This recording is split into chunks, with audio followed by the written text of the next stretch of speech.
country and we the people on UST Party Radio. Welcome back to UST Party Radio. God, Country, and We the People with Kaz Taylor and Bill Gruber. And we are back to continue with the interesting conversation regarding separation of church and state with Bill Federer, president of AmeriSearch. And you were in the middle of talking about a letter, I believe Thomas Jefferson or Alexander Graham Bell. I don't remember what. Go ahead, Bill. So Jefferson writes back to the Danbury Baptists, January 1st, 1802.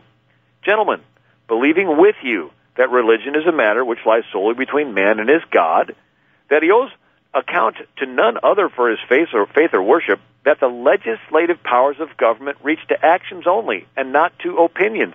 Jefferson continues, I contemplate with solemn reverence the act of the whole American people which declare that their legislature should, quote, make no law respecting an establishment of religion or prohibiting the free exercise thereof, thus building a wall of separation between church and state. That is where the phrase came from right there. Jefferson's attitude was the federal government should not send IRS agents into the church to tell the church what they should believe, what they can preach on, and so forth. Matter of fact, Jefferson clearly explains this in a letter to Samuel Miller in 1808. Jefferson said, I consider the federal government as prohibited by the Constitution from intermeddling with religious institutions, their doctrines, disciplines, or exercises. This results not only from the provision that no law shall be made respecting the establishment or free exercise of religion, but that which also reserves to the states the powers not delegated to the federal government. Jefferson continues, certainly no power to prescribe any religious exercise or to assume authority in religious discipline has ever been delegated to the federal government.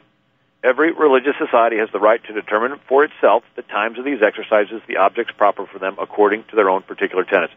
So basically, Jefferson says the First Amendment is a handcuff on the federal government. The federal government can't willy-nilly walk into a church and tell them what to believe, what they can preach on, what they can't preach on, who they can choose as a pastor. This was not a federal government issue. So there is this debate today between justices that say, look, the Constitution is a contract, and you can't change the contract once it's been signed unless you do amendments. And then you have these other judges that are based on Darwinism, that species can evolve, so laws can evolve. And they said, well, scrap what the founders said. Let's just make it whatever we want it to say.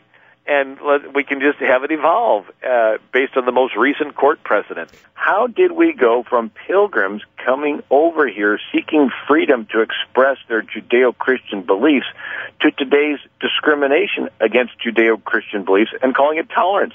It's like, how do we get from there to here? And so I read through, again, every charter of every colony. I read through every state constitution and every amendment to those constitutions up to the present. And I was amazed to find out that not only did every charter and every colonial document mention God, it mentioned Christianity, it mentioned specific denominations of Christianity. In 1776, 98% of Americans were Protestant. A little less than 2% were Catholic, and about 1/10 of 1% were Jewish. And so in 1776, every state required you to be a Protestant to hold office, except for Rhode Island was the most liberal. It was Baptist, and it said true religion was from the inside out, not required by the government from the outside in. So just vote for the best Christian guy you know, and he goes in. And then the other three states where all you had to do was be a Christian and allowed Catholics to hold office was Maryland, said all you had to do was be a Christian. Delaware said all you had to do was believe in the Trinity. And then Pennsylvania. Ben Franklin signed the Constitution as governor of Pennsylvania, which only required you that you believe in the divine inspiration of the Old and New Testament to hold public office. Well, let me say right now, our listeners who may be more on the liberal side are screaming words like, yeah, and that's why we have separation of church and state. That's what separation of church and state is all about. And that's wrong. Explain why. Well, the separation of church and state was to keep the federal government out of state government business. But it was up to the states to decide regarding religion. Some states like Rhode Island, the Baptist state, was the most freest. And then other states like Massachusetts and New Hampshire and Connecticut were the most strict. They required you to be Congregational Protestants to hold state office up until 1833. And then there was an Irish potato famine in 1846. Millions of Irish Catholics came to America, and the Catholic percent went from 2% to 20% in a decade. So there was this large anti-Catholic, anti-immigrant backlash, and then the different states began to adjust and say, look, instead of just being a Protestant, you can be a Christian, which included Catholics. So in 1835, North Carolina changed its state constitution from requiring you to be a Protestant to requiring you to be just a Christian. And then there was a persecution of Jews in Bavaria, and about 250,000 Jews came across. And so states like Maryland changed their constitution to say you had to be a Christian to hold office, and if the party shall profess to be a Jew, his declaration shall be of a belief in a future state of rewards and punishments. And then after the Civil War, many states rewrote their constitutions to say all you had to do was believe in God to hold office, and most of the states still have that in there. For example, Maryland, to this day, their state constitution says that the first thing that will disqualify you for office is if you do not believe in the existence of Almighty God. And, of course, the ACLU says, well, they cannot enforce that anymore, but nevertheless, it's still in there.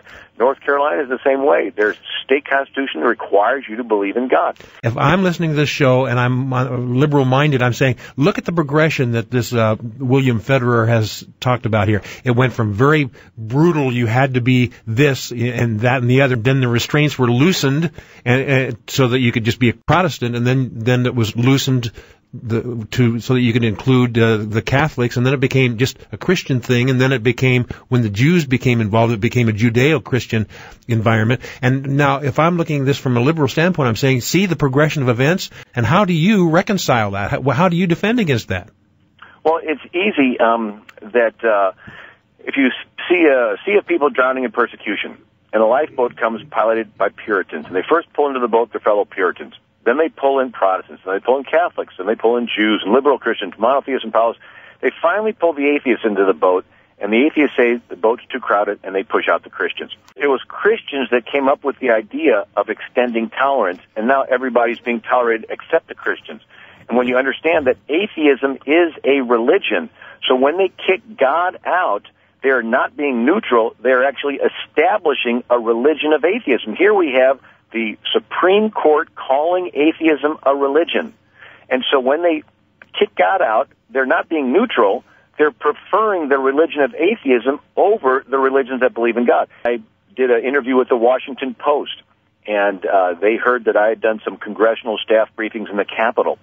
And they said, well, are you trying to push Christianity on America? And I said, well, can I ask you a question? I said, do you like the idea that everybody is equal? And they said, well, certainly. I said, well, where did that idea come from? I said, it didn't come from Islam, because in Islam, infidels are not equal to Muslims. Women are not equal to men. It takes two women to testify in court against one man. A woman gets half the inheritance that a man gets.